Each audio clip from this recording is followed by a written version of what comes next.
打着安全旗号，美国会众议院通过所谓 TikTok 剥离法案，不迈就进，凸显美国霸凌行径。而甘愿做美国棋子的台湾民进党当局日前也蠢蠢欲动，在打压 TikTok 问题上与美国亦步亦趋。台数字发展部门负责人唐凤妄称其是所谓危害产品。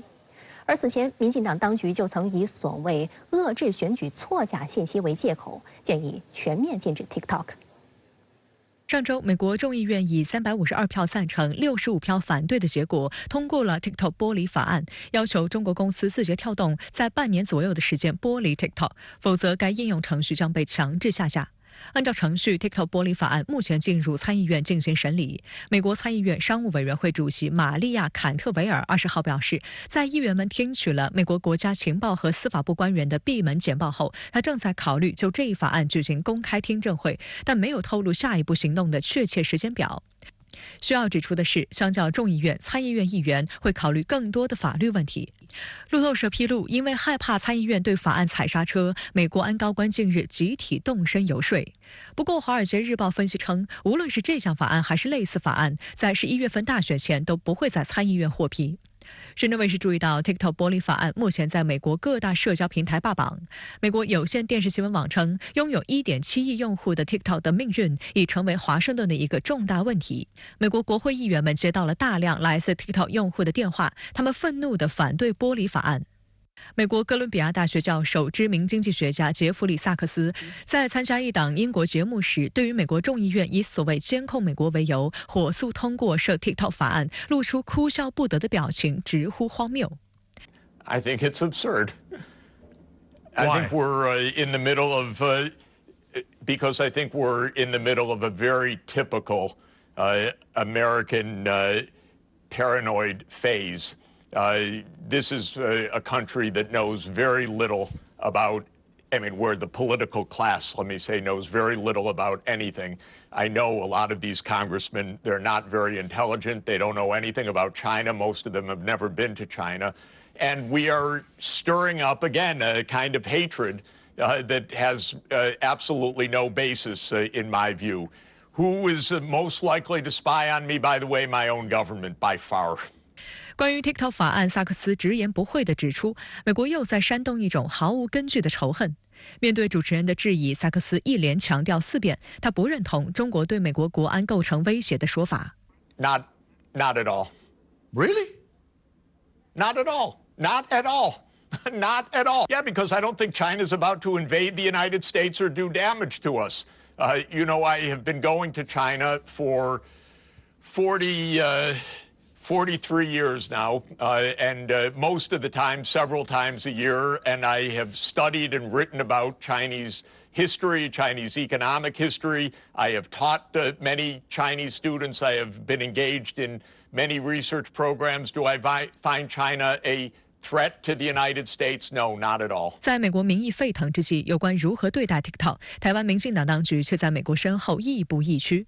台立法机构19号把 TikTok 拿来说事，称其是所谓危害产品。台数字发展部门负责人唐凤在回答民进党及民代有关问题时，称 TikTok 是所谓的危害产品，在公共部门及所在场所都列为禁用，且最近几年都不会改变。他甚至还叫嚣，只要是所谓境外敌对势力，不管中间隔多少层公司，都定义为危害产品。它可以实质控制，不一定直接控制哦，有的把它叫做危害产品。对于唐凤的此番言论，有党内网友认为这是无能的思维，还有网友直言唐凤才最危险。数字发展部门花了那么多预算却不干正事，一事无成，才应该被列为危害部门。民进党当局去年曾以所谓遏制选举错假信息为借口，建议全面禁止 TikTok。今年台湾地区2项选举结束后，民进党中常会1月17号讨论 TikTok， 并提到应以所谓安全层级看待。以唐凤这样的说法，很显然他只是在跟美国输诚而已啦。那台湾会不会禁 TikTok？ 如果以唐凤2句话就要禁 TikTok， 那很显然的，我们台湾引以为傲的所谓民主言论自由，那会在唐凤这两个字里头荡然无存啊。他现在是跟着美国爸爸的脚步，美国怎么做，他也要跟着怎么做。那再来，如果他真的敢进 TikTok，我觉得那就更坐实了，现在的民进党政府完完全全就是美国的小老弟，美国做什么你也跟着做什么。2018年初 ，TikTok 正式进入台湾地区，迅速成为下载量排名第1的短视频 App。去年，该应用在台湾地区的使用者已超过533万，这意味着有1/4的人口都在使用 TikTok， 其中大多数是30岁以下的年轻人。岛内曾有一项调查显示，50.7%的台湾青年最常使用的资讯平台是 TikTok。台湾联合新闻网解读，民进党虽在台湾地区领导人选举中获胜，但民意代表选战成绩并不理想。在选后检讨后，民进党把流失年轻选票归咎于无法使用 TikTok 平台。同鼓吹全面禁止 TikTok 的民进党不同，去年初，民众党主席柯文哲开设 TikTok 吸粉243万人，成为选战期间征服年轻人的一大利器。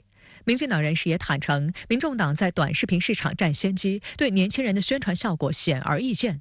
而禁用 TikTok 导致绿营与民众党、国民党在社交媒体的对抗中形同吃了一大闷亏。在台湾不健全的所谓的民主政治下，这个不能用，那个不能用，所以我们在电商 Web 3.0 短影音的发展上太慢了。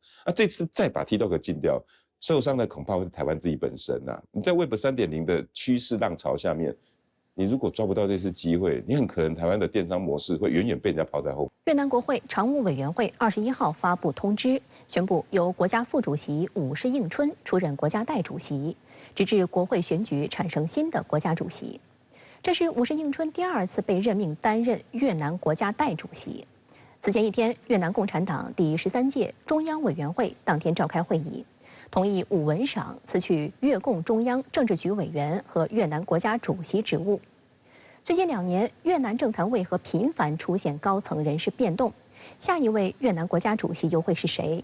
来看详细报道。越南国会常务委员会21号宣布，由国家副主席武氏应春出任国家代主席。武氏应春1970年1月生于越南南部安江省，长期在家乡工作，担任过越共安江省委书记。2011年，武氏应春当选越共第11届中央候补委员，是越共第12届、第13届中央委员。2021年当选国家副主席。这次是武氏应春第2次被任命担任越南国家代主席。此前一天，越南共产党第13届中央委员会召开会议，同意武文赏辞去越共中央政治局委员和越南国家主席职务。而武氏应春上一次代理越南国家主席一职，是在去年1月时任越南国家主席阮春福辞职之后。曾多次为越南各级政府提供顾问意见的澳大利亚新南威尔士大学荣休教授凯雷塞耶分析，由于武氏应春不是越共中央政治局委员，因此不太可能完全履行武文赏剩下的21个月任期。越共中央委员会将不得不再次开会，很可能在5月份决定政治局中谁将担任国家主席。那越南的这种政治制度的改革，可以说还是比较能见成效的。更重要的是，我们看到越南党他在把控全局方面，可以说是相当到位的。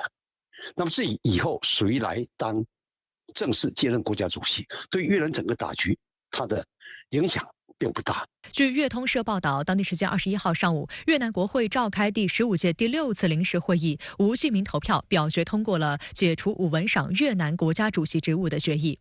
越共中央检察委员会和职能机构报告称，武文赏违反了党员严禁规定和干部党员模范责任规定，其违规行为和缺点引起了恶劣舆论，影响了党、国家和武文赏同志个人的声誉。武文赏认识到自身对越共、国家和人民的责任，向越共中央递交了辞去各项职务的申请书，请求退休。武文赏出生于1970年12月，现年53岁。去年3月2号起，武文赏担任越南国家主席，是史上最年轻的越南国家主席，迄今任职只有1年。在此之前，他还曾是越共12届中央政治局中最年轻的成员，最年轻的中央书记处书记。中国新闻周刊的报道提到，截至目前，越南官方通报并未明确交代武文赏违规的细节。不过，3月20号举行的越共中央特别会议还讨论了一件事，关于对涉福山集团案的高级官员的处分问题。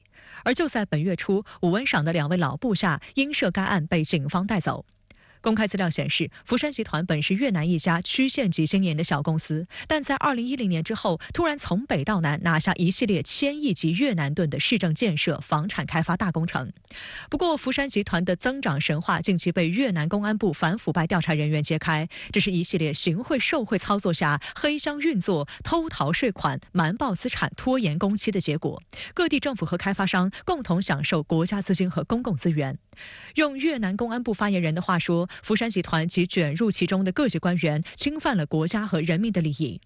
越南反腐败部门发现，福山集团在广义省、庆和省、永隆省等地的建设项目，在税务、审计、招投标、建设施工等环节都可能存在问题。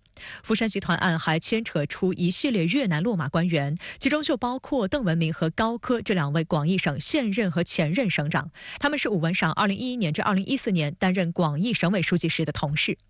越通社的报道还提到了越南女首富万盛发董事长张美兰金融诈骗贪腐案。根据越南最高人民检察院此前发布的公诉书，张美兰案涉及万盛发集团、西贡商业银行以及有关单位和组织共85名被告人，其中包括41名西贡商业银行领导和干部、15名原国家银行干部、3名原政府监察总署干部等。越南媒体注意到，张美兰的金融诈骗主要发生在胡志明市，而在2014年，武文赏在卸任广义省委书记后，曾担任胡志明市委常务副书记。不过，值得注意的是，在此前工作中，武文赏十分关注反腐败的制度建设。他于2016年起兼任越共中央反腐败反消极指导委员会委员，成为阮富仲反腐运动的重要副手。武文赏在反腐工作中建设了让有问题的干部主动辞职的能上能下机制。2021年出任中央书记处常务书记后，武文赏又多次公开强调干部辞职问题。他说，要坚持干部工作有进有出、有上有下，要制造压力，让那些不能胜任、威望降低的干部在任内辞职。深圳卫视注意到，自2021年越共13届一中全会选举产生了由18人组成的中央政治局以来，目前除阮春福和武文赏之外，前副总理范平明因新冠防疫的腐败案件落马，同样受牵连下台的还有前副总理、中央委员伍德丹。分析认为，越南在2年内见证了2位国家主席的辞职。2021年选举产生的政治局委员由18人减少至14人，这是史无前例的，表明越南还有很多工作要做。在越南国会罢免武文赏国家主席职务的当天，越通社发布题为《党的人事工作必须培根，避免枝枯叶重》的报道，透露越共中央总书记阮富仲近期就人事工作做出的指示。报道提到，一大批官员和党员，包括高级官员，甚至党和国家主要领导人受到纪律处分，引发高度关注。但另一方面，这清楚地表明我们党和国家反腐败、反消极的决心没有禁区，